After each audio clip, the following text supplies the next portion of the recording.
Joining me now is Tom Beavor with the Beavor McCallion team with Weichert Realtors Coastal Properties. So welcome, Tom. It's your first time joining us. We're so happy to have you with us today. My pleasure. Now, good to be here. Defusky is a specialty of yours, right? And so we want to give our viewers a little taste of the life today, you know, especially now that it's a beautiful spring weather. So tell us a little bit about what it means to live on island time or have the island experience. Well, it is island time.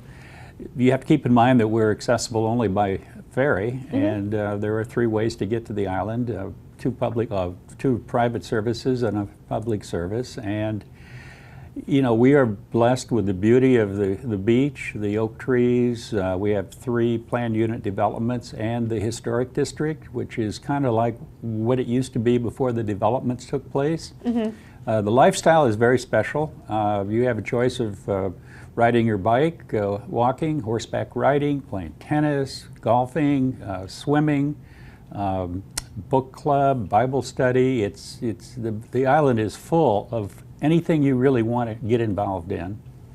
The historic district also, the Historical Society, we're renovating some properties on the island, going clear back into the early 1800s. Oh, wow. And it's pretty special. Then we have a conservation league or a conservatory on the island where we're doing our level best to maintain you know, just the way the island ought to be maintained. The integrity of the island. The integrity of the island, the alligators and the squirrels and the deer and all of that. Considering that it's very private and people have a lot of privacy and, you know, the homes aren't all on top of each other, but also it's a very close-knit community, right? Can you tell us a little bit about the culture? Sure. It's very interesting you say that because, you know, other than the historic district, we all travel around in golf carts. Right.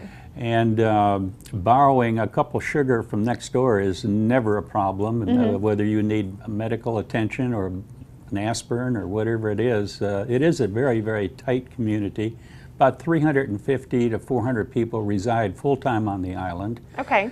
But you have the combination of privacy and that sense of community at the same time. Absolutely. Privacy is pretty critical, I think, for a mindset to even consider living on Defusky. You really need to want to be in an environment where you have close friends and you have close neighbors, but it's a very private environment. And although we have, you know, rules that we have to follow in the planned unit developments for, you know, golf carts and for the most part, you have quite a bit of freedom as well. Well, you do. I mean, it's nothing like getting up in the morning and taking your doggy for a walk on 2.5 miles of white sandy beach, watching the sunrise. It's pretty cool. Worse places you could be than that, for sure. Yep. Well, and thank you so much for being here with us today, Tom.